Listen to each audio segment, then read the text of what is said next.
थे तोहरा भी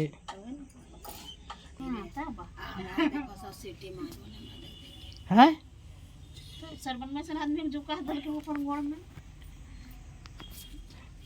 ऐसा बात है क्या चुनू ले चॉकलेट ऐसा बात कर ले करा देंगे बात हमरा कुछ के मार हमारे मारा उसको सोचता आज तो डरा के भगा दिया और क्या मार कला शाम को होते को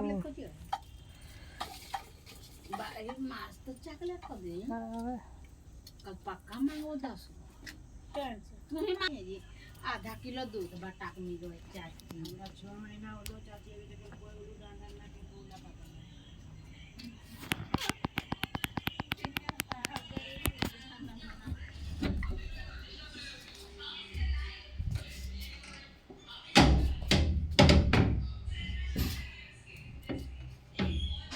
hello hello hello hello hello थोड़ा साउंड देना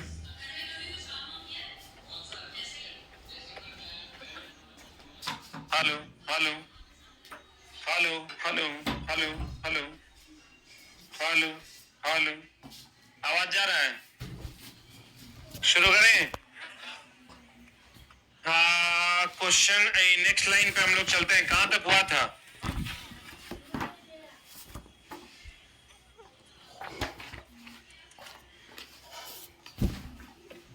देखें पे थोड़ा सा वन लाइनर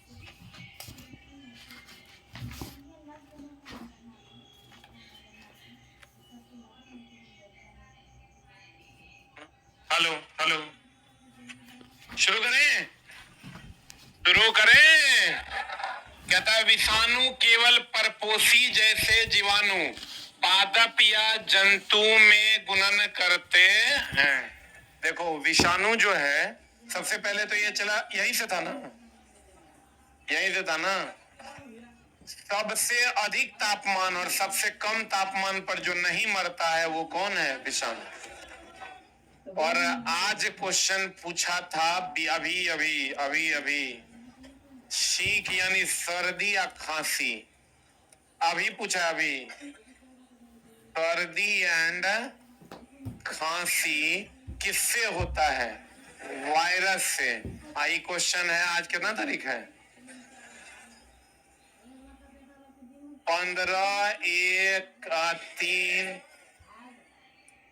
15/3/2024 12 बजे का बीपीएससी 12 बजे के आसपास जो एग्जाम हुआ था बीपीएससी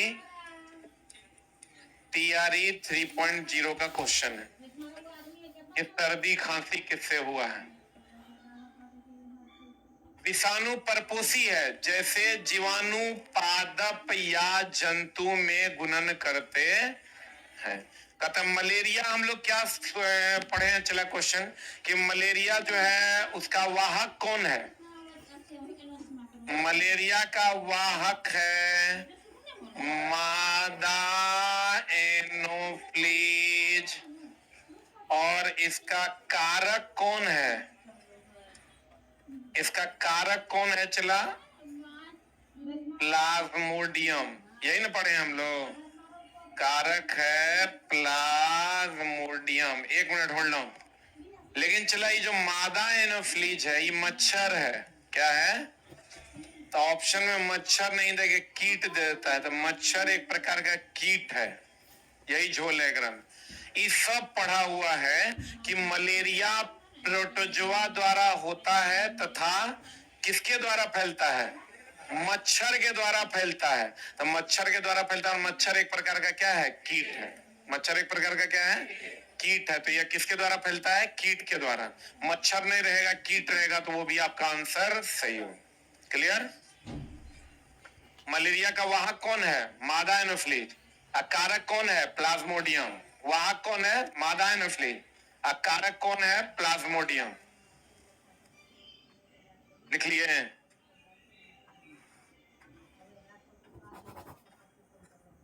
हे भगवान प्रेमानंद, क्या कह रहे हैं?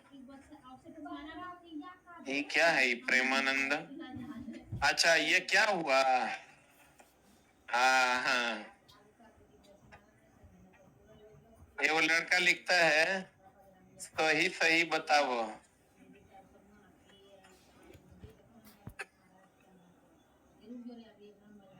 चप चप। हेलो हेलो, हाँ क्लास में की कौन ना?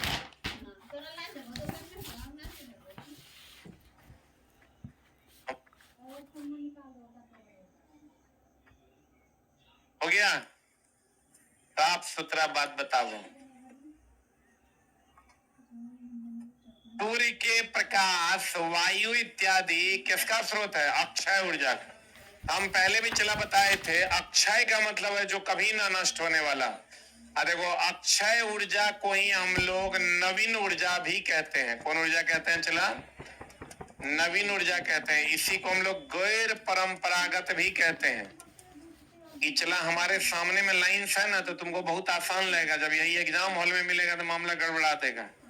या इसी को हम लोग प्रत्यक्ष ऊर्जा स्रोत भी कहते हैं।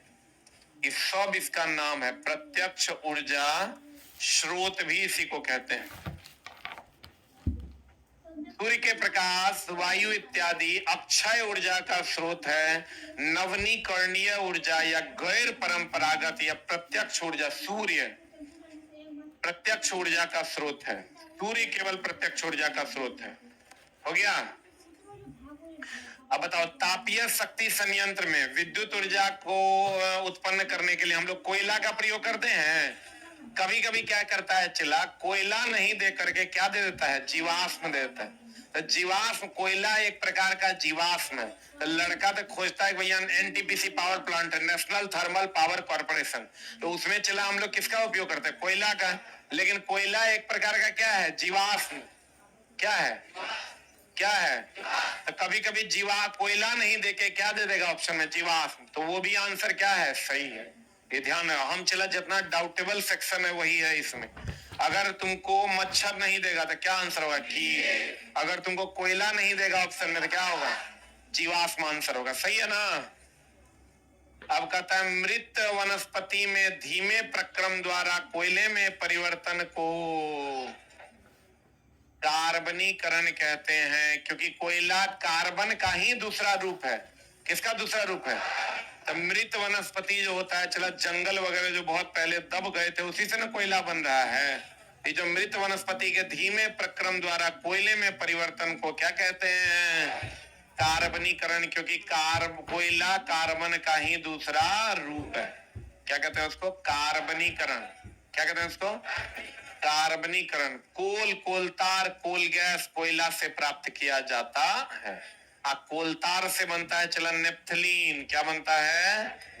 नेप्थलीन, जिससे हम लोग मौत भगाते हैं। क्या भगाते हैं? मौत बोले तो कीड़ा भगाते हैं। क्या भगाते हैं? कीड़ा। कभी कभी क्वेश्चन पूछ देता है कि नेप्थलीन कहां से मिलता है? कोलतार से, जिससे हम लोग क्या भगाते हैं? मौत। क्या भगाते हैं? मौत भगाते हैं। कोल, कोलतार, कोल गैस कोयला से प्राप्त किया जाता है। कोल, कोलतार, कोल गैस, ये सब किससे प्राप्त किया था? कोयला। कोयला का बनना कार्बनीकरण कहलाता है। कोयला का बनना क्या कहलाता है? कार्बनीकरण। कोयला को ही जीवाश्म भी कहते हैं। कोयला को ही क्या कहते हैं? जीवाश्म भी कहते हैं। जीवाश्म भी कहते हैं। जीवाश्म की उम्र का पता लगाने के लिए कार्बन 14 कहते हैं ना। इसका मतलब कोयले की उम्र का पता लगाने के लिए कार्बन 14, जीवाश्म की उम्र का पता दे देगा तो कार्बन 14 सब मार देगा। अगर कोयला की उम्र का पता दे देगा तब भी क्या मारना है? कार्बन 14। क्या मारना है? कीटों को भगाने के लिए उपयोग किए जाने वाली नेप्थलीन की गोलियां। कीट के जगह पर कहीं कहीं क्या दे देता है? मौत। क्या दे देता है? या कभी कभी दे देगा कि कपड़ों से, कपड़ों से कीड़ों को हटाने के लिए। कहां से चला? कपड़ों से कीड़ों को हटाने के लिए, कपड़ों से कीड़ों को हटाने के लिए किसका उपयोग करते हैं? मौत का उपयोग किया जाता है। जल्दी।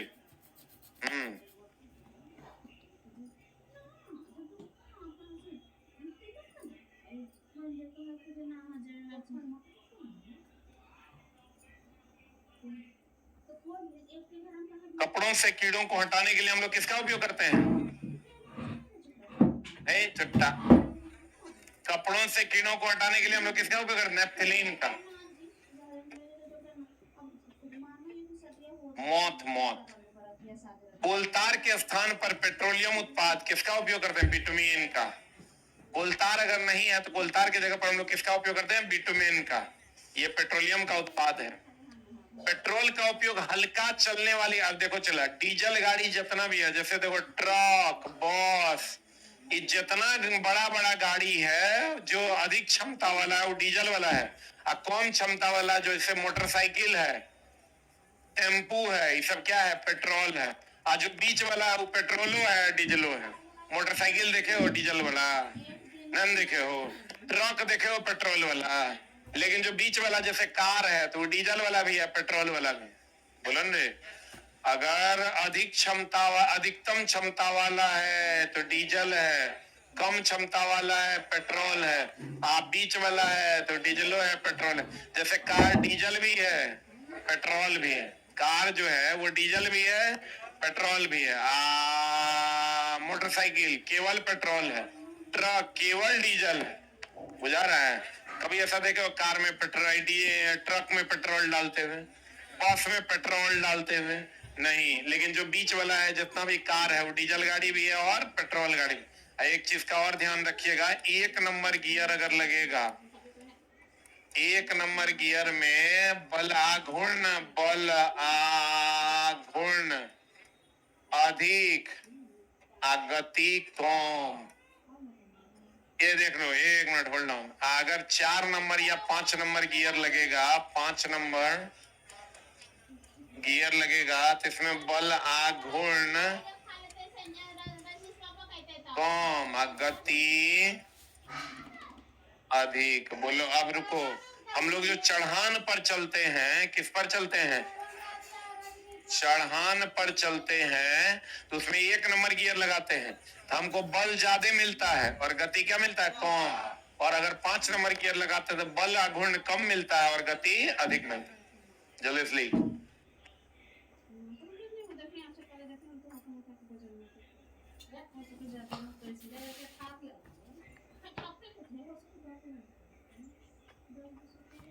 गली गली में शोर है, हरिंदर मोदी चंदा चोर है। क्या लिख रहे हैं?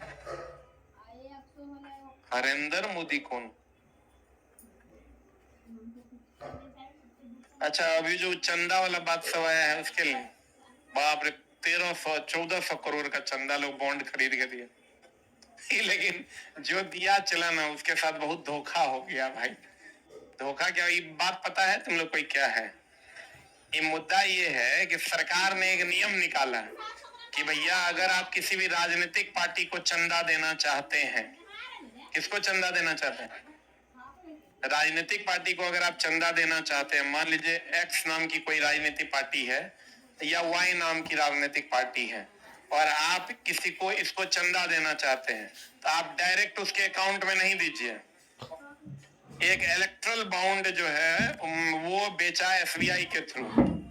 एसबीआई ने कहा कि भैया आप हमको अगर मान लो 1 लाख रुपया देते हो तो हम आपको एक गुप्त नंबर देंगे, एक बॉन्ड टाइप का देंगे। 1 लाख रुपए के बदले हम आपको एक बॉन्ड देंगे, इश्यू करेंगे। वो बॉन्ड आप किसी भी राजनीतिक पार्टी को दे दोगे, वो जब मेरे पास लेके आएगा तो हम उसको 1 लाख रुपया दे देंगे। इसी टाइप का कुछ है। मेरा भी आधा अधूरा ही नॉलेज है लेकिन है लगभग यही टाइप। यही ना बात है कि अगर एसबीआई ने मान लो एक बॉन्ड इश्यू किया 1 लाख रुपए का, तो वो 1 लाख रुपया जो है एसबीआई कहती है आप हमको दे दीजिए और वो उसके बाद एक बॉन्ड देंगे हम आपको। वो आप जिस राजनीतिक पार्टी को दे दीजिएगा, वो राजनीतिक पार्टी मेरे पास आएगी तो हम उसको 1 लाख रुपया दे देंगे। क्लियर। और सरकार ने कहा कि भैया हम आपका डेटा डिस्क्लोज नहीं करेंगे और ना ही हम आपसे कोई टैक्स, इनकम टैक्स तो लगता नहीं है राजनीतिक पार्टी के चंदे पर, तो ना ही कोई इनकम टैक्स का मामला होगा, ठीक ना। आप कैश भी जमा करवा सकते हैं, इसी टाइप का कुछ है। तो उसमें क्या हुआ कि लोगों ने दे दिया। जैसे मान लो कि हमको फलना पार्टी से लगाव है, तो हम फलना पार्टी को कहेंगे भैया हम इतना पैसा तुरा दे रहे हैं, तो दे रहे हैं तो पार्टी के अकाउंट में डायरेक्ट आप नहीं जमा कर सकते, उसके लिए कुछ प्रोसेस था। अब चलाओ, लोगों ने दे दिया, किसी ने 1000 करोड़, किसी ने 1300 करोड़, किसी ने 3000 करोड़, 2000, ऐसे ही लोगों ने जमा किया। अब जमा करने के बाद सरकार ने कहा था कि भैया इसका किसी का भी डेटा डिस्क्लोज नहीं किया जाए, किसने कितना दिया और किसको दिया, ठीक, गुप्त रखा जाएगा।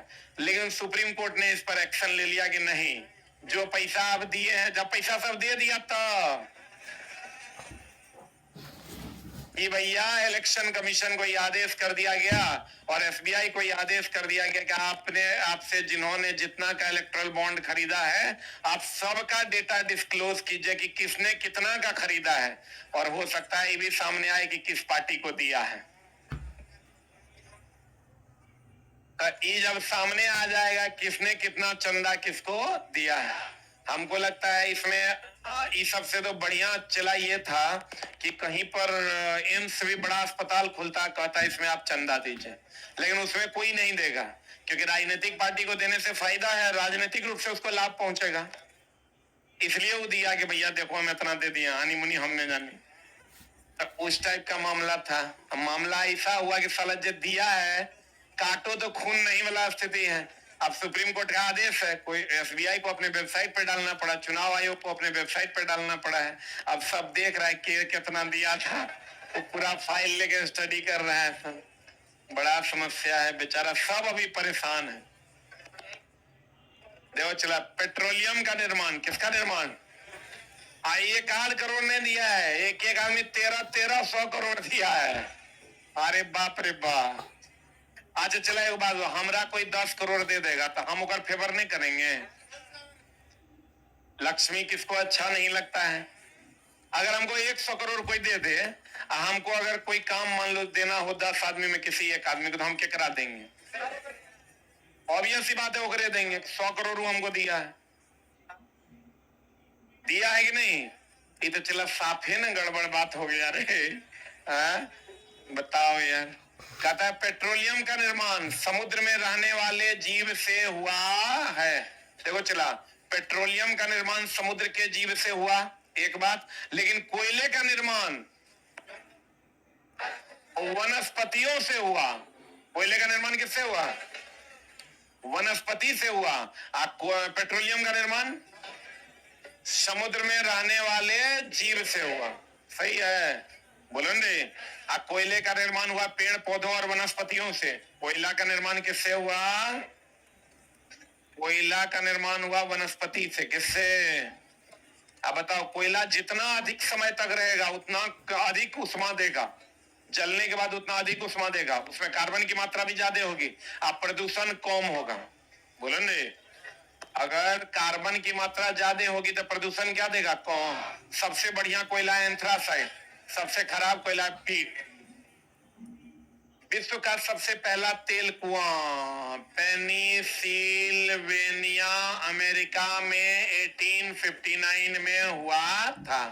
पेट्रोलियम, देखो चला, यहाँ पर बच्चा को बड़ा डाउट रहता है। हम लोग पेट्रोलियम को द्रव सोना भी कह देते हैं। पेट्रोलियम को क्या कहते हैं, कोयला काला रहता है इसलिए काला सोना। अभी जानो, इसको द्रव सोना ठीक है, लेकिन पेट्रोलियम और कोयला दोनों को मिला के काला सोना कहा जाता है। इसमें बच्चा बड़ा कंफ्यूज होता है। एक होता है सफेद स्वर्ण, एक होता है काला सोना। दो प्रकार का सोना, हरिहर पीला नहीं होता है। एक होता है चला सफेद स्वर्ण,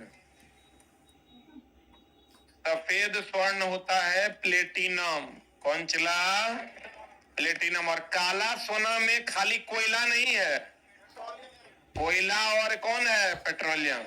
कोयला और कौन है, पेट्रोलियम। सफेद स्वर्ण जो है, सफेद स्वर्ण में कौन कौन है, कौन कौन है, प्लेटिनम। लेकिन पेट्रोलियम और कोयला, बच्चा ये जानता है, कुछ कुछ किताब में मिस्टेक से लिखा हुआ है चला कि पेट्रोलियम को द्रव सोना कहते हैं और कोयला को काला सोना कहते हैं, लेकिन कभी कभी द्रव सोना भी दे देता है, तो दे देगा तो पेट्रोलियम को द्रव सोना मान लेना है, बोलेंगे। अगर काला सोना ऑप्शन में नहीं है तो, लेकिन अगर सम्मिलित रूप से कहिएगा तो पेट्रोलियम और कोयला दोनों को हम लोग क्या कहते हैं, काला सोना के नाम से जानते हैं। और सफेद सोना किसको कहते हैं, प्लेटिनम। पेट्रोलियम और कोयला को कौन सोना, काला सोना। पेट्रोलियम और कोयला को काला सोना। सफेद स्वर्ण किसको कहते हैं, प्लेटिनम। प्लेटिनम को एडम उत्प्रेरक भी कहते हैं, क्योंकि इसकी खोज एडम साहब ने की थी। पेट्रोलियम को एडम उत्प्रेरक के नाम से जानते हैं।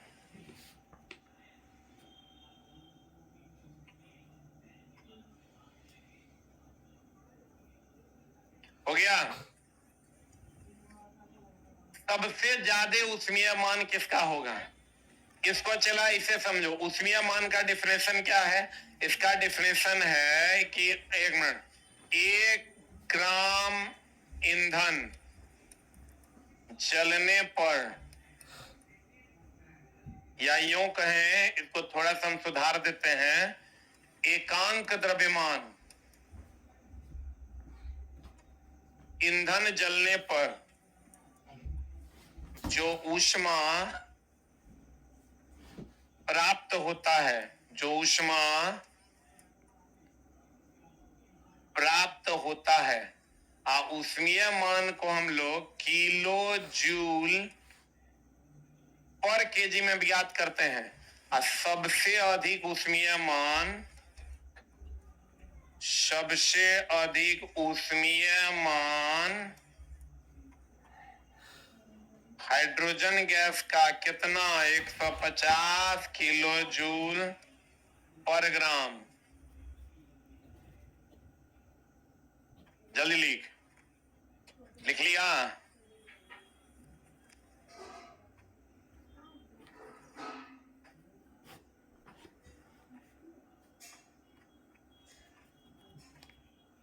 सबसे अधिक ऊष्मीय मान किसका होता है, गैस का, क्योंकि गैस गैस हाइड्रोजन गैस है ना, वो हाइड्रोजन क्या है, गैस। एकांक द्रव्यमान के ईंधन को जलाने पर जो ऊष्मा प्राप्त होती है उसी को क्या कहते हैं, ऊष्मीय मान। किलो जूल पर किलोग्राम में, या इसी को हम लिख सकते हैं किलो जूल प्रति ग्राम में भी व्यक्त करते हैं। किलो जूल प्रति ग्राम या किलो जूल प्रति किलोग्राम में व्यक्त किया जाता है। एक बात बताओ चला, ज्वलन ताप और ऊष्मीय मान में अंतर है। ज्वलन ताप बताओ, कोयला से ज्यादा गर्मी मिलता है तुमको कि एलपीजी गैस से। इसका मतलब ये हुआ कि इसका मिटा दें, अरे हुआ, जल्दी लिखो मैडम, अरे हुआ।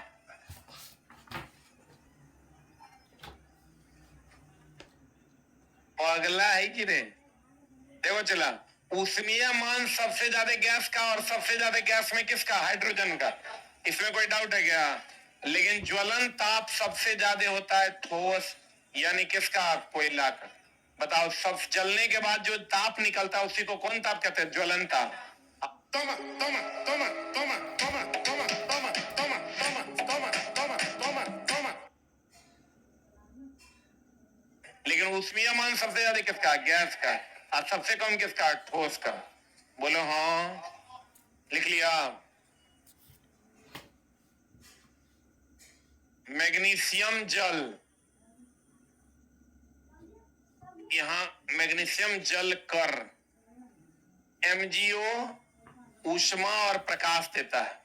मैग्नीशियम जो है चला वो जलता है, MgO2 की उपस्थिति में जब जलेगा, MgO प्लस ऊष्मा प्लस क्या देगा, प्रकाश। ये एनसीईआरटी का क्वेश्चन भी है डायरेक्ट। Mg जब O2 से अभिक्रिया करता है तो MgO प्लस ऊष्मा प्लस क्या देता है, प्रकाश। आज वह न्यूनतम ताप जिस पर कोई चीज में आग लगता है उसे हम ज्वलन ताप कहते हैं। कौन ताप कहते हैं चला, वह न्यूनतम ताप जिस पर कोई पदार्थ जलने लगता है उस ताप को हम लोग कौन ताप कहते हैं? ज्वलन ताप। लिख लिए? अब देखो चला, हमने क्या कहा? सबसे अधिक ऊष्मीय मान। ऊष्मीय मान जो एक एकांक द्रव्यमान जलने पर जो मान देता है उसे कौन मान? ऊष्मीय मान। और जो गर्मी मिलती है उसे कौन ताप? ज्वलन ताप। एगो है चला ज्वलन ताप, वह न्यूनतम ताप जिस पर कोई पदार्थ जलने लगता है उसे हम लोग कौन ताप कहते हैं? ज्वलन ताप। Plus point. अब देखो चला, अभी तक तो हम लोग ये पढ़े कि माचिस की तीली पर लाल फास्फोरस पढ़े कि नहीं? माचिस पर पहले एंटीमनी ट्राइसल्फाइड, पोटेशियम क्लोरेट और श्वेत फास्फोरस का मिश्रण होता था। वर्तमान में माचिस पर केवल एंटीमनी ट्राइसल्फाइड एवं क्या होता है? पोटेशियम क्लोरेट होता है तथा लाल फास्फोरस लगा रहता है। बोलेंगे अगर तुमको कंपाउंड अगर लाल फास्फोरस के अलावे कहेगा तो एंटीमनी ट्राइसल्फाइड और पोटेशियम क्लोरेट और क्या पोटेशियम क्लोरेट का उपयोग करते हैं। जबकि माचिस को रगड़ने वाली सतह पर कुछ कांच एवं ये वाला जो भाग है, ये वाला भाग पर कांच एवं कौन फास्फोरस होता है? लाल फास्फोरस। कौन फास्फोरस? ताप में वृद्धि या रगड़ होने पर लाल फास्फोरस श्वेत फास्फोरस में परिवर्तित हो जाता है, इसीलिए तो पीली रोशनी के साथ जलता है। हमने कहा चला फास्फोरस दो प्रकार का होता है। अगर आप पढ़े होंगे फास्फोरस दो प्रकार का होता है। एक होता है चला लाल फास्फोरस, एक होता है श्वेत या पीला फास्फोरस। लाल फास्फोरस कहाँ होता है? माचिस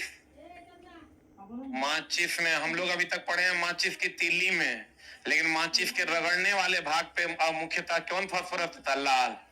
ई होता है चला हड्डी में। कहाँ पर? हड्डी में। ई स्वतः नहीं जलता है, स्वतः नहीं जलता, इसलिए अस्थाई क्यों? अस्थाई भाग छोटा है, स्थाई होता है क्योंकि जलता नहीं है, ये अपने जलने लगता है इसलिए अस्थाई। यह 40 डिग्री सेंटीग्रेड पर स्वतः जलता है, इसलिए अस्थाई क्यों? अस्थाई अस्थाई होता है, इसलिए क्या होता है? अस्थाई।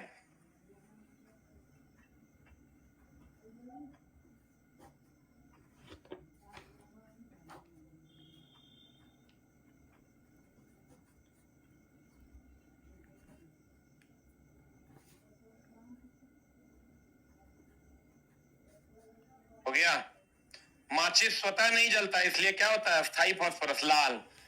श्वेत या पीला फास्फोरस हड्डी या 40 डिग्री से पर स्वतः जलता है, इसलिए देखना स्मशान घाट में जो हड्डी रखल रहता है, रखल आग लग जाता है।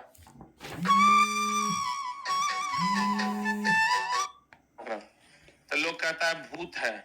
अब देखो चला, लाल फास्फोरस जब जलेगा तो वो पीले रोशनी के साथ जलता है, इसीलिए उसको हम श्वेत या पीला फास्फोरस कहते हैं। आपको कहेगा माचिस की तीली में होता है कौन फास्फोरस? लाल।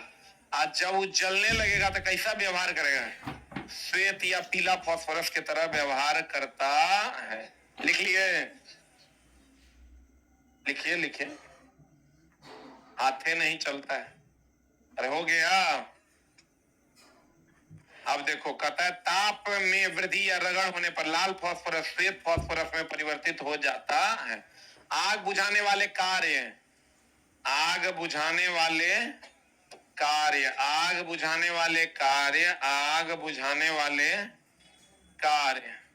एक मिनट गौर फरमाइएगा। कहते हैं आग बुझाने वाले कार्य वायु का प्रवाह काटना या ईंधन का ताप को कम करना या दोनों होता है। अब देखो जब आग बुझाते हैं हम लोग तो मेनली क्या करते हैं? वायु के संपर्क को हटाते हैं। जैसे आपको कहेगा किसी को भी अगर कहीं पर आग लगा हुआ है, किसी आदमी को आग लग गया, सबसे उपयुक्त उपाय क्या है? अग्निशामक का छिड़काव करना? नहीं, अग्निशामक का छिड़काव कीजिएगा तो क्षार होता है, क्षार तीखा होता है, बहुत लहरेगा, उसको कंबल लपेट देना है। क्या लपेट देना है? कंबल लपेट देना। तो आपको कहेगा कंबल लपेटने से क्या होता है?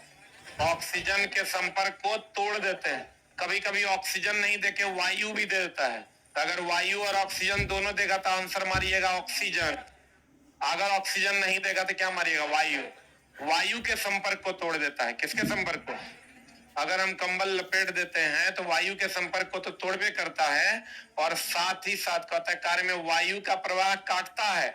आग बुझाने वाले का कार्य वायु के प्रवाह को काटना या ईंधन के ताप को कम करना, या क्या होता है? दोनों। कह देगा ए एंड बी बोथ, तो लड़का मारेगा हाँ वायु के प्रवाह को काटना। नहीं, ईंधन के ताप को भी क्या करता है? कम। जैसे ही वायु के प्रवाह को काटेगा वैसे ही ईंधन का ताप क्या हो जाएगा? कम होगा। बोलन रे। तो कहते हैं इसका मतलब जब भी हमको आग बुझाना है, मतलब वायु के प्रवाह को क्या करना है? रोकना। और खास करके किसका? ऑक्सीजन का।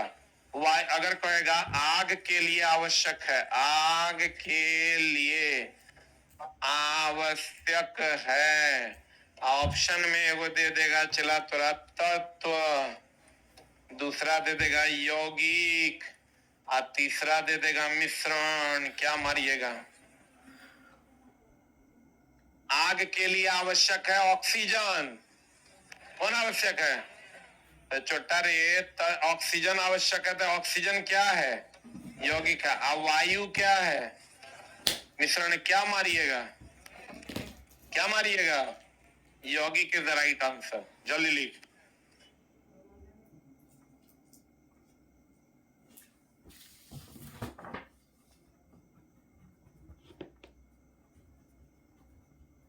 नौकरी चला सबको चाहिए, पढ़ना किसी को नहीं है। सब कहता है कि सर वीडियो अवेलेबल करवा दीजिए, वीडियो अवेलेबल करवा दीजिए। हाँ, अरे यार हमको ही नहीं समझ में आता कि तोरा में इतना डिसिप्लिन नहीं है कि तुम पढ़ सको टाइम से। तुम छोटा क्या पढ़ेगा? हो गया। आज जिसको जो बोलना है बोले, मेरा जो रूल है हम उसी हिसाब से पढ़ाएंगे। वो लड़का कहता है ये तो ब्लैकमेलिंग हो गया। अच्छा पढ़ाते हैं कर की मतलब है ब्लैकमेल कीजिएगा? हाँ करेंगे, हम करेंगे, एकदम नहीं देंगे। पढ़ना है तो टाइम से आके पढ़ो। कहता है चला हमारा लिए नहीं है। तुम देखो जब अगर लाइव क्लास को हम जो बिना रिकॉर्डेड ना अवेलेबल की बात किए हैं, तब से तुम कितना सिंसियर हुआ है। लगता है कि कंटेंट मिल रहा है तो चलो पढ़ लेते हैं, और नहीं लगता अच्छा अभी परीक्षा में 2 महीना है जी।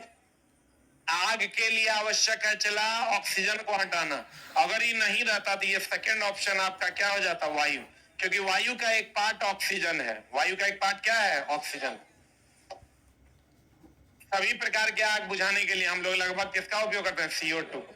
किसका उपयोग करते हैं? CO2। अब देखो आग 4 प्रकार का मेनली होता है। आग कितने प्रकार का होता है? आग चला 4 प्रकार का होता है। एक होता है क्लास ए, एक होता है क्लास बी, एक होता है क्लास सी, एक होता है क्लास डी। 4 श्रेणी में आग को बांटा गया है। देख लो, एकरा में होता है ठोस में लगी आग, इसमें होता है द्रव में लगी आग, इसमें होता है गैस में लगी आग, इसमें होता है बिजली से लगी आग। बोलो रे। ठोस में लगी आग में हो गया इसका एग्जाम्पल कोयला, लकड़ी, इसका एग्जाम्पल हो गया डीजल, पेट्रोल, इसका एग्जाम्पल हो गया LPG, आई तो बिजली से लगी आग। याद न रहे तो याद रखो A B C ठोस द्रव गैस, और D हो जाएगा बिजली से लगी आग। जल्दी लिख। A B C श्रेणी A का आग, श्रेणी B का आग, श्रेणी C का। ठोस में लगी आग, द्रव में लगी आग, गैस में लगी आग। बिजली से लगी आग हो जाएगा D की आग। बिजली से लगी आग किसकी आग हो जाएगी? D की आग।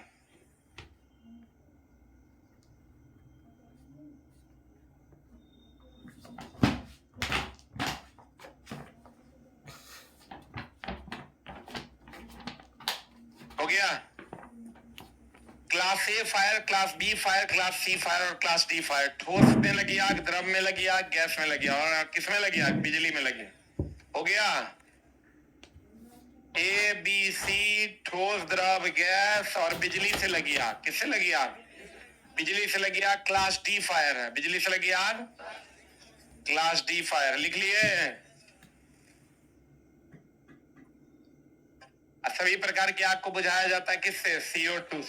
CO2 कहां से मिलता है? सोडियम बाइकार्बोनेट प्लस अम्ल की अभिक्रिया करवाने से। जल्दी से लिख लो, सोडियम बाइकार्बोनेट और अम्ल से जब अभिक्रिया करवाते हैं NaHCO3 और एसिड से अभिक्रिया करवाने पर कार्बन डाइऑक्साइड मिलता है। किससे किससे अभिक्रिया करवाने पर? NaHCO3 plus acid. देखो चला, दहन का सबसे बाहरी भाग, दहन का सबसे गर्म भाग कौन? बाहर वाला, उससे कम मध्य वाला, उससे कम आंतरिक वाला। सबसे बाहर वाला भाग सबसे ज्यादा गर्म, उससे अंदर वाला उससे कम, और सबसे अंदर वाला सबसे कम। आपको कहेगा फ्लेम जो होता है, आग जो होता है, मोमबत्ती की आग, उसमें सबसे बाहर गर्मी सबसे ज्यादा, उससे अंदर उससे कम, सबसे अंदर सबसे कम। लेकिन वही अगर आपको रंग का कह देगा तो सबसे बाहर में कौन हो जाएगा? नीला, उससे अंदर में पीला और सबसे अंदर में काला। ढिबरी वगैरह अगर जलाए होंगे तो आप देखे होंगे सबसे अंदर वाला का रंग कैसा होता है? काला। सबसे बाहर सबसे अधिक तापमान अगर कह देता है क्वेश्चन में, लिख लो, सब पूछता है क्वेश्चन सबसे अधिक ताप। याद न रहे तो नया वाला जो गैस सिलेंडर हम लोग खरीद के लाते हैं उसमें कैसा रंग दिखता है? नीला। तो हम कहते हैं बड़ा बढ़िया है, बड़ा बढ़िया हीट दे रहा है।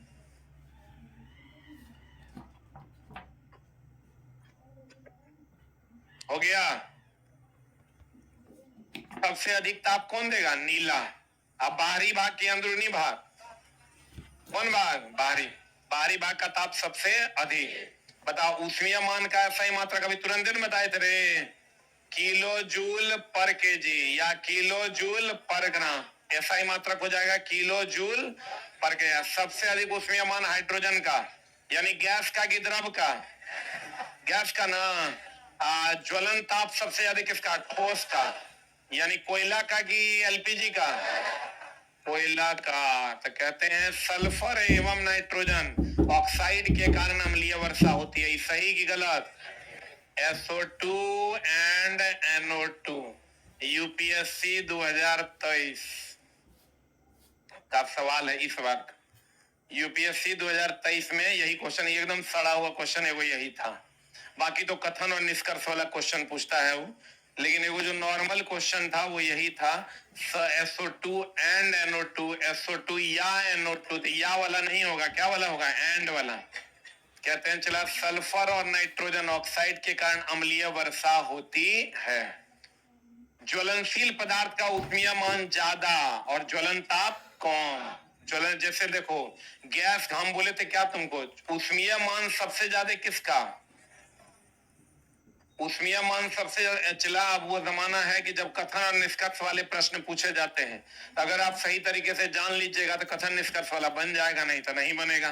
गैस सबसे ज्यादा, द्रव उससे कम, ठोस सबसे कम। ज्वलन ताप क्या होता है? ज्वलन ताप सबसे ज्यादा किसका? ठोस का। उससे कम किसका? द्रव नहीं रे, द्रव का। और सबसे कम गैस का। तो जिसका ऊष्मीय मान सबसे ज्यादा होता है उसका ज्वलन ताप सबसे कम। ऊष्मीय मान ज्यादा तथा ज्वलन ताप कम। ज्वलनशील पदार्थ का ऊष्मीय मान ज्यादा होगा तो ज्वलन ताप क्या होगा? सही कि गलत? अगर ऊष्मीय मान ज्यादा है तो ज्वलन ताप क्या है? कम। बोलो रे, लिख लिया?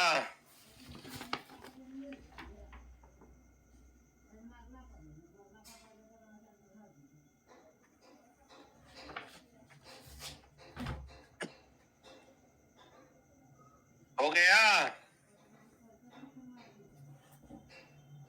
किसी व्यक्ति को कपड़ा में आग लगने की स्थिति में उसे कंबल से ढकना चाहिए या कि कार्बन डाइऑक्साइड का घोल छिड़कना चाहिए? क्योंकि हम बोले थे चला कार्बन डाइऑक्साइड होता है अम्लीय। कैसा होता है? अम्लीय, और अम्लीय होगा चला तो ये अधिक तीक्ष्ण होगा और ज्यादा जलन महसूस होगा। मशीन वगैरह पे अगर आग लगता है कहीं पर तो वहां डाल सकते हैं, क्योंकि मशीन को तो अम्लीयता का बोध नहीं होगा। लेकिन अगर किसी व्यक्ति को आग लग गया, किसी व्यक्ति की बात हो रही है, आपको ऑप्शन में देगा व्यक्ति को आग लग गया, क्या करेंगे? कार्बन डाइऑक्साइड डालेंगे, कंबल डालेंगे? कंबल डालेंगे, क्योंकि कार्बन डाइऑक्साइड कैसा होता है? अम्लीय। कैसा होता है? अम्लीय। और कहते हैं कि भैया चींटी अगर मधुमक्खी का डंक मार दिया तो छार डालेंगे क्या? अम्ल। हाँ, अम्ल। मधुमक्खी के डंक में चला ऑलरेडी अम्ल था, फॉर्मिक एसिड, और अम्ल डाल दोगे तो बढ़ जाएगा। क्षार डालना होगा, क्षार में भी दुर्बल क्षार डालना होगा, क्योंकि क्षार तीखा होता है। और दुर्बल क्षार कौन है? NaHCO3 के NaOH। NaHCO3, NaOH प्रबल क्षार है। कौन क्षार है? लिख लो, मधुमक्खी के डंक मारने पर, मधुमक्खी के डंक मारने पर फॉर्मिक एसिड, फॉर्मिक एसिड मांसपेशियों में चला जाता है। फॉर्मिक एसिड मांसपेशियों में चला जाता है, जिसको उदासीन करने के लिए, जिसको उदासीन करने के लिए दुर्बल क्षार, दुर्बल क्षार सोडियम बाइकार्बोनेट डाला जाता है।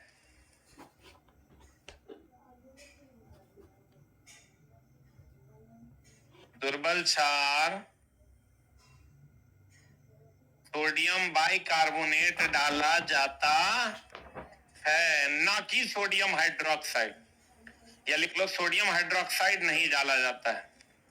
सोडियम हाइड्रोक्साइड नहीं डाला जाता है। अच्छा, किसी मशीन में अगर आग लग जाए तो हम लोग कार्बन डाइऑक्साइड डाल सकते हैं, लेकिन चला अगर किसी व्यक्ति में आग लगे तो क्या करना है? कंबल से ढक देना है। तो उससे क्या होगा? एक तो ऑक्सीजन के संपर्क से हटेगा, और दूसरा ईंधन का ताप क्या करेगा? कम करेगा। तो कहते हैं किसी व्यक्ति को के कपड़ा में आग लगने की स्थिति में उसे कंबल से ढकना चाहिए, या न कि अग्निशमक का उपयोग। इसमें उपस्थित अम्ल क्षार त्वचा के लिए क्या है? तब पता चला कि व्यक्ति में आग लग गया, वहां से उस सिलेंडर उठा के ओकरा पे स्प्रे मार दिया, साला बबरायर बबरायर काटेगा। वहां रख ले सिलेंडर, हेने भी रखल होगा। तो चला पता चला कि अब डाल दिया तो वो आदमी जो है गड़बड़ा जाएगा। क्या करना है उसको? कंबल से तत्काल उसको ढक देना चाहिए। अगर कंबल कहेगा कंबल नहीं मिलेगा तब सर किसी भी कपड़े से ढक देना है, ताकि ऑक्सीजन का संपर्क, किसी मतलब पॉलिस्टर से नहीं ढक देना। लड़की का कपड़ा तो एकदम नहीं यूज करना है, इसलिए कि ये लोग सूती वस्त्र कम और पॉलिस्टर नाइलॉन ज्यादा पहनते। लड़का सबके शर्ट सूती वस्त्र होना चाहिए, क्योंकि सबसे कम ज्वलनशील कौन वस्त्र है? सूती। वनोन्मूलन का अर्थ है वनों के स्थान और आवास अन्य कार्य का, कहता है वनोन्मूलन का अर्थ है वनों के स्थान पर आवास या अन्य कार्य का होना। तो लड़का कहता है वनोन्मूलन मतलब आवास, घर बन जाना नहीं, बहुत सारा अन्य कार्य भी है जो उसके जगह पर होता है। आपको देखा वनोन्मूलन का अर्थ है आवास का बन जाना या अन्य कार्यकलाप होना। दोनों आंसर कहेंगे अब, दोनों, क्योंकि जरूरी नहीं घरे बनेगा, चला फैक्ट्रियां भी लग सकती है, अन्य कार्यकलाप भी होगा, तब भी वनोन्मूलन किया जाता है। वनोन्मूलन में भूजल स्तर में भी कमी आएगी कि वृद्धि होगी? आएगी, भूजल स्तर में कमी आएगी। वन्य जंतु अभयारण्य, राष्ट्रीय उद्यान, जैव मंडल, संरक्षित क्षेत्र इत्यादि पौधे एवं जंतुओं के लिए संरक्षित व सुरक्षित क्षेत्र है। कहता है किसी विशेष क्षेत्र में पाए जाने वाला पेड़ पौधा एवं जंतु को क्रमशः वनस्पति जात एवं प्राणी जात कहते हैं। अगर कोई जंतु ऐसा है जो विशेष क्षेत्र में पाया जाता है, या कोई भालू ऐसा है जो विशेष क्षेत्र में, कोई हाथी ऐसा है जो विशेष क्षेत्र में पाया जाता है, तो ऐसे जीव को हम वनस्पति जात या क्या कहते हैं, प्राणी जात कहते हैं। जहां वन्य प्राणी सुरक्षित एवं संरक्षित रहता है, इन्हें वन्य प्राणी अभयारण्य कहते हैं। जहां पर वन्य प्राणी सुरक्षित एवं संरक्षित रहेगा उसे वन्य प्राणी अभयारण्य कहते हैं। रेड डेटा हैंडबुक जानते हो ना, किसका इसमें संग्रह है? केवल जीव जंतु का कि पेड़ पौधा का? लड़का मारता है जीव जंतु। क्वेश्चन पूछता है कि बता, रेड डेटा हैंडबुक में लुप्त प्राय जीव का ही डेटा नहीं है, पेड़ लुप्त प्राय पेड़ पौधे का भी डेटा है।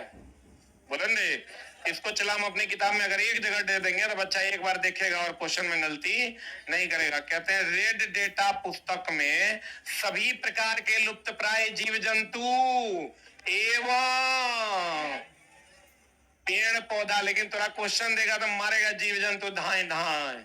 अभी तो ही बहुत आसान लग रहा है, चला जब ऑप्शन में जाइएगा तो पता चलेगा। रेड डेटा हैंडबुक में जीव जंतु जो लुप्त हो रहे हैं उसका भी डेटा है, और पेड़ पौधे जो लुप्त हो रहे हैं उसका भी डेटा उपलब्ध है। तो कहते हैं प्रवासी पक्षी का प्रवास भोजन की कमी एवं बदलते मौसम के कारण होता है। देखो चला, प्रवासी पक्षी का जो प्रवास होता है, देखना अधिकतर किसी खास समय में अलग अलग जगहों से पक्षियां आती है। हम लोग वगैरह मार मार के खाते हैं, है ना। तुम देखना अलग अलग जगह से, गुजरात से या अन्य जगहों से किसी खास समय में पक्षियां इधर आती है, क्योंकि पक्षियों के नष्ट होने का मूल कारण भोजन की कमी तो है ही, बदलता मौसम भी। दो कारण है। अगर पक्षियां अपना प्रवास बदलती है, प्रवासी पक्षी का प्रवास जो प्रवास होता है, प्र का मतलब होता है दूसरे जगह जो जाकर वो वास करती है, उसका मूल कारण दो है, वो भोजन की कमी और दूसरा बदलता मौसम। ठीक है, भोजन की कमी होगी तब भी वो एक जगह से दूसरे जगह जाएगा। अब मौसम बदल जाएगा, जो ठंडे प्रदेश में रहना सुरक्षित मानता है वहां गर्मी आ जाएगी तो वो फिर किधर की ओर चला जाएगा, ठंडे प्रदेश। क्लियर? आपको कहेगा प्रवासी पक्षी एक जगह से दूसरे जगह अपना प्रवास बनाती है, एक तो भोजन की कमी से और दूसरा बदलते मौसम से। प्रत्येक शुक्राणु में कोशिका के सामान्य संघटक पाए जाते हैं। हर शुक्राणु में कोशिका के सामान्य संघटक आई जान लो। शुक्राणु और अंडाणु एक कोशिकीय है कि बहुकोशिकीय है? एक कोशिकीय। शुक्राणु और अंडाणु एक कोशिकीय है। कभी कभी चला क्वेश्चन पूछ जाता है, एक्स क्रोमोजोम और वाई क्रोमोजोम में किसका आकार बड़ा है? एक्स का आकार बड़ा है और वाई का आकार छोटा है। ये सब क्वेश्चन तरह मिलेगा नहीं, वो बेटा बेटी केकरा से जन्मता है यही मिलेगा सब जगह। लेकिन कौन सा क्रोमोजोम बड़ा है और कौन सा क्रोमोजोम छोटा है? कौन सा? एक्स बड़ा है और वाई छोटा है। कौन बड़ा है? एक्स बड़ा है, वाई छोटा है साइज में। ये तो सबको पता होगा। एक्स एक्स होगा तो क्या होगा? बेटी। एक्स वाई होगा तो बेटा। अब बेटा बेटी होता है बाप के कारण कि माई के कारण। क्लियर है ना? इसलिए अगर तेरा बेटा होगा या बेटी होगा, इसका कारण कौन है? कौन? तू खुद होगा। ठीक है।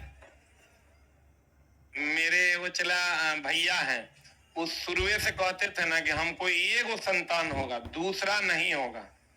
एकदम चाहे बेटा हो कि बेटी। तो एगो बेटा हो गया, एगो बेटा हो गया, सब ओकरा समझाने लगा एगो बेटा कहीं मर गया था। फिर उसको चाह हम बात तो ठीक है कह रहा है। उसकी पत्नी बोली नहीं, अगर मर गया तो हमरा के काम देगा? हमरे वातावरण बचाने का हमरे ठेका ले मिलल है, पॉपुलेशन बचाने का हम ही एगो ठेका लिए हैं। तो बोले नहीं एगो और होने दो, एगो और होने दो। तो एगो ओकरा हो गया, फिर बेटी, फिर बोला नहीं बेटे हो गया दूगो। फिर ओकरा अगल बगल के लोग सलाह दिया नहीं, घर में अगर लक्ष्मी नहीं आई तो फिर क्या है। फिर एक बार और, फिर एगो ओकरा बेटे हो गया। हमने कहा चौथा भी होना है कि तो चला प्रत्येक शुक्राणु कोशिका में सामान्य संघटक पाए जाते हैं। सामान्य मतलब जनरल संघटक। हर शुक्राणु का साइज लगभग जनरल होता है, लेकिन अगर जनन कोशिकाओं में उपस्थित XY और XX गुणसूत्र के आकार की बात करोगे तो किसका आकार बड़ा और Y का आकार छोटा। X बड़ा Y छोटा। ये बेटा बेटी सब तो तुम लोग जानते हो बहुत बढ़िया से। अब देखो, शुक्राणु के तरह अंडाणु भी एकल कोशिका का बना होता है। किसका बना होता है? अब परख नली शिशु में निषेचन बाहर तथा विकास अंदर। इचला क्या होता है? टेस्ट ट्यूब बेबी जानते हो? तो एकरा चला कहते हैं टेस्ट ट्यूब बेबी। हमारे बगल में एगो हुआ है टेस्ट ट्यूब बेबी। चला अगर नहीं हो पाएगा तो एक एगो उपाय है, लेकिन वो बच्चा जो है 100% मतलब स्वास्थ्यवर्धक सिद्ध नहीं होता। कोनो दिन कोपचा में चल जाएगा, लेकिन अब उसमें बहुत सारा सुधार हुआ है, तो सुनते हैं कि अब होता है ठीक ठाक। टेस्ट ट्यूब बेबी जो होता है चला, उसमें निषेचन होता है बाहर। स्पर्म ले लिया जाएगा, शुक्राणु तुम्हारा ले लेगा, अंडाणु ले लेगा और उसको मिला के एक जगह इम्प्लांट कर देगा। तो विकास होता है ट्यूब के अंदर और निषेचन होता है बाहर। निषेचन कहाँ? बाहर। विकास कहाँ? अंदर। ट्यूब के अंदर में विकास होता है, निषेचित करके और ट्यूब के अंदर डाल दिया जाता है। दोनों अंडाणु शुक्राणु लेके निषेचन हो गया और उसको मिला के कहाँ डालता है? ट्यूब के अंदर। तो कहेगा विकास कहाँ होता है? ट्यूब के अंदर। और निषेचन कहाँ होता है? बाहर। तो कहते हैं परखनली टेस्ट ट्यूब बेबी में निषेचन बाहर तथा विकास अंदर। पूछने वाला क्वेश्चन पूछ देगा, बताओ परखनली शिशु टेस्ट ट्यूब बेबी में होता है निषेचन बाहर विकास अंदर, निषेचन अंदर विकास बाहर, निषेचन अंदर विकासो अंदर, निषेचनो बाहर विकासो बाहर। आगे माई कुछ हो गई। निषेचन भी बाहर विकास अंदर। क्लियर है? चला इसे सोचो ना कि भ्रूण का विकास तो गर्भाशय में ही ना होगा, गर्भ में ही ना होगा। गर्भ कहाँ है? अंदर। तो अंदर में विकास होगा, बाहर में क्या होगा? निषेचन। यही है टेस्ट ट्यूब बेबी। निषेचन के परिणाम स्वरूप युग्मनज बनता है, जो विकसित होकर क्या में परिवर्तित होता है? भ्रूण में। अब भ्रूण के कोशिका में विभाजन के परिणाम स्वरूप अंग का निर्माण होता है। और अंग का निर्माण किससे होता है? प्रोटीन से। किससे होता है? अंग का निर्माण प्रोटीन से होता है। भ्रूण के कोशिका में विभाजन के परिणाम स्वरूप किसका निर्माण होता है? अंग का। भ्रूण में कोशिका के विभाजन के परिणाम स्वरूप किसका निर्माण होता है? अंग का। कोशिका विभाजन से ही ना नई कोशिका बनेगा, नई कोशिका बनेगा तो अंग का निर्माण होगा। टेडपोल जानता है रे? मच्छर के छोटकिनमी को टेडपोल कहते हैं। मेढक का। मच्छर का तो लार्वा ना होता है। टेडपोल का वयस्क मेढक में रूपांतरण कायांतरण कहलाता है। क्या कहलाता है?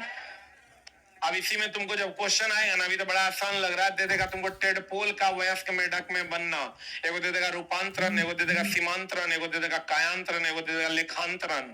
तो वहां गड़बड़ा जाएगा। आंसर याद रखना, कायांतरण। वो जब ऑप्शन आता है तब ना पता चलता है। कायांतरण कहलाता है। टेडपोल से मेढक में रूपांतरण के लिए आयोडीन की उपस्थिति अनिवार्य है। जैसे हम लोग कहते हैं न्यूक्लियर रिएक्टर में जर्कोनियम का होना अनिवार्य है, जैसे हम लोग कहते हैं अमलगम में पारा का होना अनिवार्य है, लोहा में आयरन का होना अनिवार्य है, वैसे टेडपोल से वयस्क बनने के लिए मेढक में आयोडीन का होना अनिवार्य है। किसका होना अनिवार्य है? नाभिकीय रिएक्टर में किसका होना अनिवार्य है? नाभिकीय रिएक्टर। किसमें चला? नाभिकीय रिएक्टर में जर्कोनियम का होना अनिवार्य है। जिंक का नहीं, किसका? जर्कोनियम। अमलगम में पारा नहीं, पारा। अमलगम में पारा कहता है। पारा अलग प्रजाति है, अमलगम में पारा का होना अनिवार्य है। स्टील में लोहा का होना अनिवार्य है। लड़का तो काउंटर पे जाओगे कभी ऐसा ऐसा बात करता है, कहता है यहाँ एलपी टेक्नीशियन का टेस्ट मराता है क्या?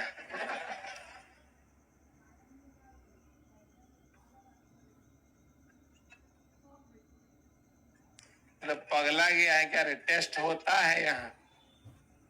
नाभिकीय रिएक्टर में किसका बनाने वाले हैं? जर्कोनियम का। अमलगम में किसका बनाने वाले? पारा का। स्टील में किसका बनाने वाले हैं? आयरन का। और टेडपोल से मेढक बनने के लिए किसका बनाने वाले? आयोडीन का। किसका? आयोडीन की उपस्थिति अनिवार्य होती है। अमीबा एक कोशिकीय। अमीबा एक कोशिकीय जीव है और बाइनरी विखंडन होता है। बोलन रे, किसी समरूप कोशिका से किसी खास अंग या संपूर्ण शरीर का विकास कृत्रिम रूप से क्या कहलाता है? क्लोनिंग। जैसे चला सेम टाइप का चीज बना देता है, उसी को हम लोग क्लोनिंग कहते हैं।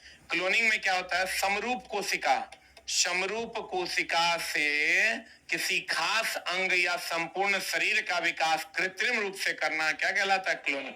मतलब शाहरुख खान है, कंप्लीट दूसरा शाहरुख खान बन जाएगा, ऐसा मामला चल रहा है कि सेम टू सेम जो है बना दिया जाएगा। और इसी प्रक्रिया को क्या कहते हैं? क्लोनिंग।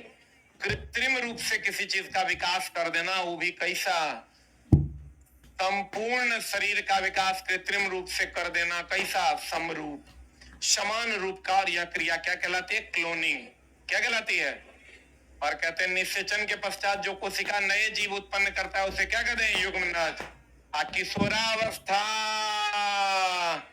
टीनेजर कहते हैं। और किशोरावस्था की पहचान किसके द्वारा होती है?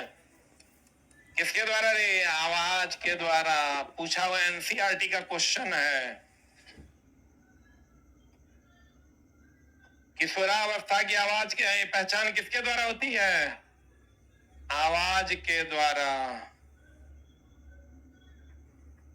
जैसे तुम किशोर हो गया, मतलब आवाज अपने तौर रुखड़ा हो जाएगा। छेड़ी रहेगा तो प्यारा प्यारा आवाज निकलेगा। ये क्वेश्चन एनसीईआरटी में है। किशोरावस्था की पहचान, किशोरा नहीं कहते टीनेजर, जुवेनलिया। बोलन रे, इंग्लिश में कहते हैं जुवेनाइल। जुवेनाइल जस्टिस कोर्ट सुना है? जो 18 साल से कम वाला होता है। तो कहते हैं किशोरावस्था को क्या कहते हैं? टीनेजर। और टीनेजर से इंग्लिश वर्ड है चला। आप पहचान किशोरावस्था का किससे होता है? आवाज से। एनसीईआरटी का सब आवाज से, आवाज से, ऊंचाई से, मोटापे से। किससे होता है? आवाज से। क्योंकि छोटको बच्चा लंबा होता है, कम उम्र का है लेकिन लंबा हो जाता है। और कम उम्र का है और मोटा जाता है। तो लंबाई और मोटाई से नहीं होता है। किससे होता है? आवाज। लड़कों का बढ़ता हुआ स्वर यंत्र को एडम्स एप्पल कहते हैं। Very very important. लड़कों का बढ़ता हुआ स्वर यंत्र क्या कहलाता है? क्या कहलाता है? एडम्स एप्पल के नाम से जानता है। ये तो जानता होगा चला, ब्रिसन पुरुष में टेस्टोस्टेरोन, अंडाशय में एस्ट्रोजन। ये सही है ना? एड्रेनलिन हार्मोन रक्त में नमक की मात्रा को नियंत्रित करता है। Very very important. इसी को चला लरो या उड़ो हार्मोन कहते हैं रे। लेकिन ये जान लो कि ये किसकी मात्रा को नियंत्रित करता है? नमक की मात्रा। किसकी मात्रा को? इसका संबंध सीधा हार्ट बीट से है। किससे है चला? हार्ट से। क्रोध, चिंता, उत्तेजना हृदय भी नियंत्रित करता है। कौन?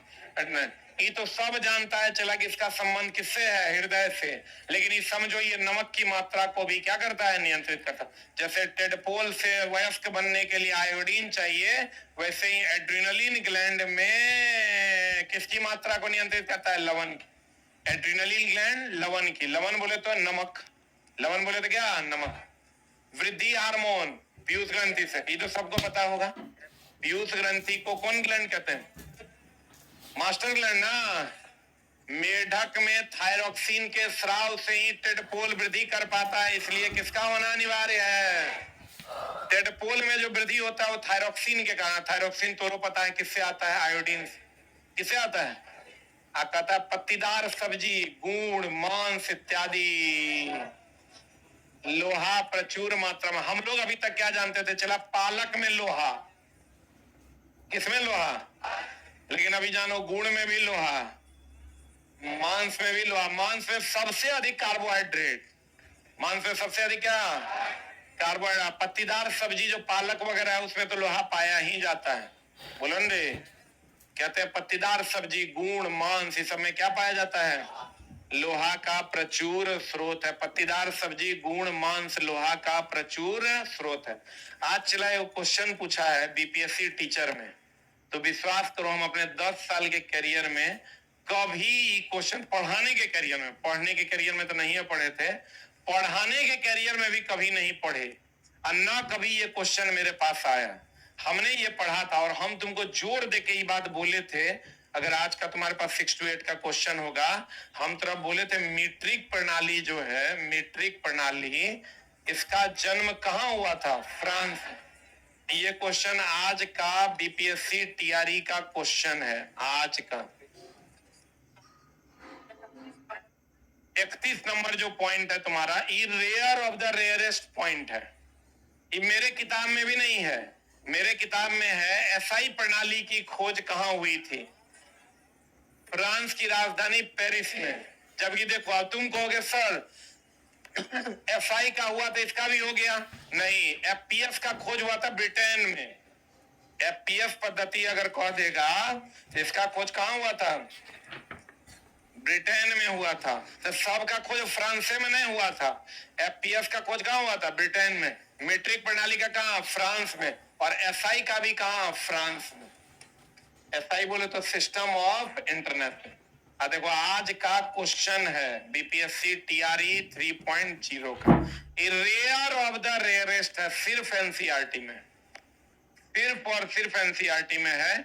हमारे किताब में भी चला, हम एफपीएस का खाली लिखे हैं ब्रिटिश पद्धति में, एफपीएस का लिखे हैं ब्रिटिश पद्धति में, ब्रिटेन में खोज हुआ था। एसआई पद्धति की खोज कहां हुई थी? फ्रांस में। एमकेएस मीट्री पद्धति हमारे यहाँ चलता था, लेकिन इसका खोज कहां हुआ था? फ्रांस में। कहां हुआ था? फ्रांस में हुआ था। एफपीएस का खोज कहां हुआ था? ब्रिटेन में। एसआई का खोज कहां हुआ था? फ्रांस में। बोलो न रे, इचला एकदम डायरेक्ट क्वेश्चन है, जाके देख लेना। रेयर ऑफ द रेयरेस्ट, ठीक ना, वो क्वेश्चन तुमको यहां से मिलेगा।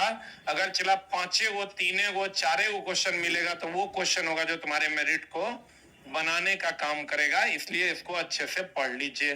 बल द्वारा किसी वस्तु की गति बदल सकती है, अवस्था भी बदल सकती है, में परिवर्तन लाया जाता है। एगो बात देखो, बल 2 प्रकार का होता है, एगो संतुलित बल, एगो असंतुलित बल। बल 2 प्रकार का होता है, एगो संतुलित बल, एगो चला असंतुलित बल। तो संतुलित बल की अगर हम बात करें तो ये अगर 5 न्यूटन इधर है तो 5 न्यूटन इधर भी होगा। और संतुलित बल की अगर हम बात करें तो अगर 10 न्यूटन का बल इधर लगेगा तो 20 न्यूटन का बल इधर लगेगा। बोलो हाँ, इसमें गति होगा। क्या होगा? गति होगा। इसमें चला गति नहीं होगा, गति नहीं होगा, लेकिन अधिक होने पर अवस्था बहुत ज्यादा, इधर से 3000 न्यूटन, उधर से 3000 न्यूटन, फट जाएगा ही, तो अवस्था बदलेगा। रुक जा रुक जा रुक जा रुक जा रुक जा, ध्यान से समझना। चला बल कितने प्रकार का? एगो संतुलित बल, एक और संतुलित। संतुलित बल 5 न्यूटन इधर, 5 न्यूटन इधर, तो संतुलित हो गया।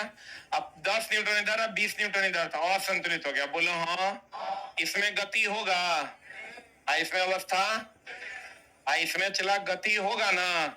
जिधर ज्यादा बल होगा उधर गति हो जाएगा। तुमको ना संतुलित बल कह रहा है और ना असंतुलित बल कह रहा है, दोनों में से कुछ नहीं कह रहा है, खाली क्या कह रहा है? बल।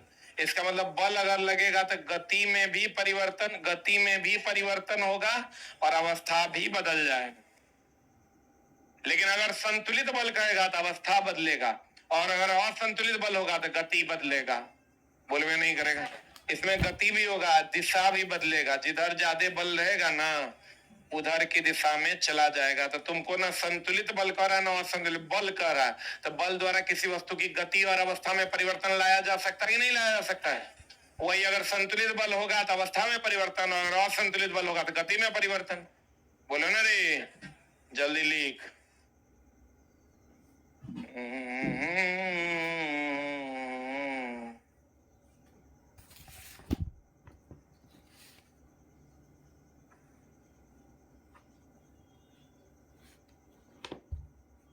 गया? पीडीएफ कहाँ मिलेगा? पीडीएफ डाल दिया गया है टेलीग्राम में।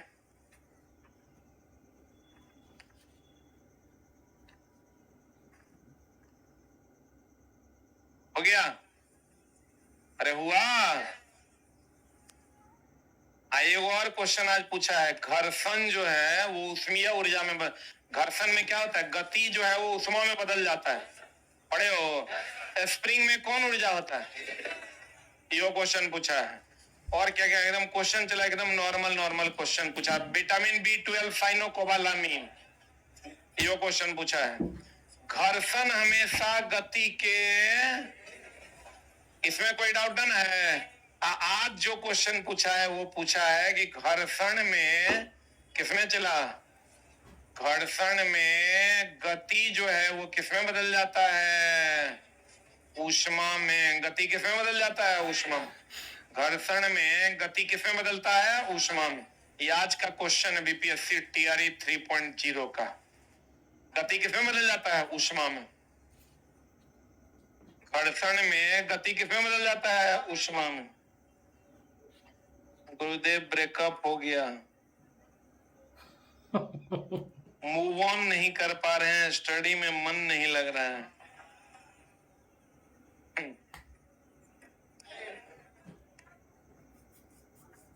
भगवान तुम्हारी आत्मा को शांति दे। हाँ? चुंबक द्वारा लगाया गया बल बताओ, और संपर्क बल है कि संपर्क बल है? और संपर्क, बिना संपर्क के ही ना बल लग जाता है। लेकिन चला, घर्षण बल संपर्क बल है। पूछेगा घर्षण बल कौन बल है? संपर्क बल है। देख लो, चुंबक बिना संपर्क के भी बल लगा लेगा, लेकिन घर्षण बल कौन बल है? संपर्क बल। चुंबक द्वारा लगाया गया बल एक और संपर्क बल है, लेकिन घर्षण कौन बल है? संपर्क बल। द्रव अथवा गैस बर्तन की दीवार पर क्या डालता है? दाब। कोई द्रव या गैस जो बहने वाला है, बर्तन की दीवार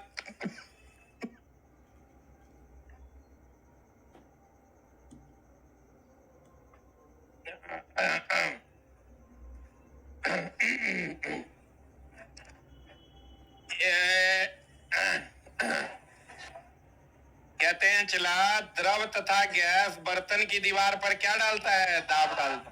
सही है। और F बराबर तुम जानता होगा, चला एम में जानता है रे, लेकिन F बराबर तो ये भी जानो, संवेग में परिवर्तन। संवेग में परिवर्तन बटा समय। इसमें चला हम हर वो पॉइंट, 700 पॉइंट तुम्हारे जीवन में ऐड होगा जहां जहां कंफ्यूजन होता है, या जिसको जिसको पढ़ना, कम से कम 500-550 पॉइंट तो ऐड हो ही जाएगा। 100-200 पॉइंट चलो उल्टा पुल्टा है, सीधा साधा है तो छोड़ देते हैं। 500 लाइन तो तेरा मच्छर और कीट में अंतर तेरा समझ में आ जाएगा, वाष्पोत्सर्जन और वाष्पीकरण में अंतर तेरा समझ में आ जाएगा।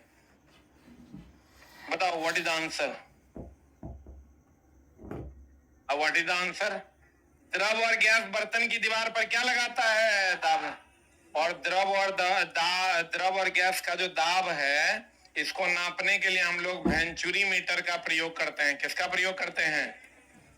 Venturi meter. इसका द्रव और गैस का जो दाब है, इसको नापने के लिए हम लोग वेंचुरी मीटर का प्रयोग करते हैं। वेंचुरी मीटर किसके सिद्धांत पर काम करता है? बर्नौली के सिद्धांत पर काम करता है। बर्नौली का सिद्धांत प्रमेय किसके सिद्धांत पर काम करता है? ऊर्जा संरक्षण के सिद्धांत पर काम करता है।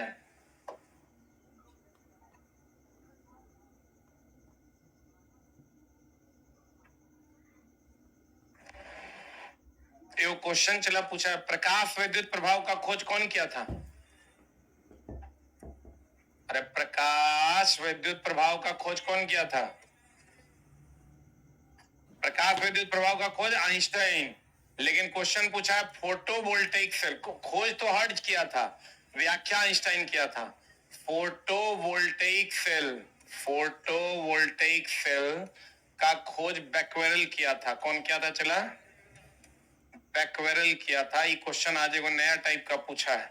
फोटोवोल्टेइक सेल का खोज कौन किया था? बैक्वेरल, एडवर्ड बैक्वेरल। द्रव तथा गैस बर्तन के दीवार पर दाब डालते हैं। वेंचुरी मीटर जो है द्रव और गैस के प्रवाह की दर को नापता है और ये बर्नौली के सिद्धांत पर है। और ये किसके संरक्षण पर आधारित है? ऊर्जा संरक्षण। किसके संरक्षण? ऊर्जा संरक्षण पर आधारित है। सतह के बीच अनियमितता का कारण क्या है? घर्षण। सही है ना? घर्षण किसमें बदल जाता है? ऊष्मा में। घर्षण में गति करने पर किसमें बदल जाता है? ऊष्मा में। सतह अनियमित है, इसका कारण क्या है? घर्षण। तरल द्वारा लगाया गया घर्षण बल को क्या कहते हैं? कर्षण। याद रखना चाहिए, तरल जो घर्षण लगाता है उसको हम क्या कहते हैं? कर्षण, या उसी को श्यानता भी कहते हैं। तरल द्वारा लगाए गए घर्षण बल को कर्षण या श्यानता कहते हैं। तरल द्वारा लगाए गए बल को क्या कहते हैं? चला, कर्षण या श्यानता। कर्षण या श्यानता। विद्युत निष्कर्षण में उपयोग होने वाली छड़ को क्या कहते हैं? इलेक्ट्रोड। देखो, इलेक्ट्रोड का मतलब हुआ धन भी और ऋण भी। धन और ऋण के सम्मिलित रूप को देख लो। एक मिनट, विद्युत निष्कर्षण में एगो पॉजिटिव प्लेट एगो निगेटिव प्लेट होगा और दोनों के सम्मिलित रूप को क्या कहते हैं? इलेक्ट्रोड। इलेक्ट्रोड मतलब धन भी और ऋण भी। ये क्वेश्चन आज पूछा था। मुक्त रूप से पाया जाता है। मुक्त रूप से प्रकृति में कौन पाया जाता है? सोना, चांदी, प्लेटिनम, एल्युमिनियम। क्योंकि ये कम अभिक्रियाशील होता है, क्योंकि ये कम अभिक्रियाशील होता है। बीपीएससी तैयारी का आज का क्वेश्चन है। आज का क्वेश्चन है।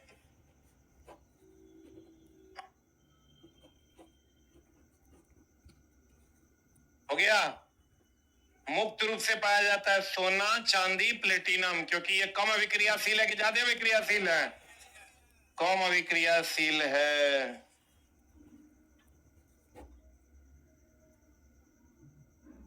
कब तक क्लास चलेगा? हमारा क्रिकेट का विंडो।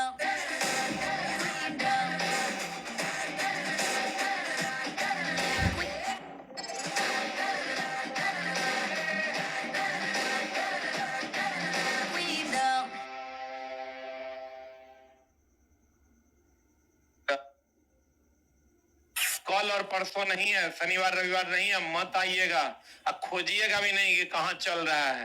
ये क्लास 6:20 में चलता है। कब चलता है? संध्या 6:20 में चलता है। जल में विद्युत धारा प्रवाहित करने पर ऑक्सीजन और हाइड्रोजन गैस क्रमशः धन और ऋण ध्रुव पर निकलता है। देखो, ये चीज ध्यान रखना चला। ऑक्सीजन पर कौन चार्ज होता है? Minus charge. तो माइनस चार्ज होगा तो कहां जाएगा? इस पर होता है माइनस चार्ज। आज जाएगा कहां? ही जाएगा कहां? प्लस पर, यानी एनोड पर ना हो। हाइड्रोजन पर होता है प्लस चार्ज, होता प्लस, ये होता यहां माइनस।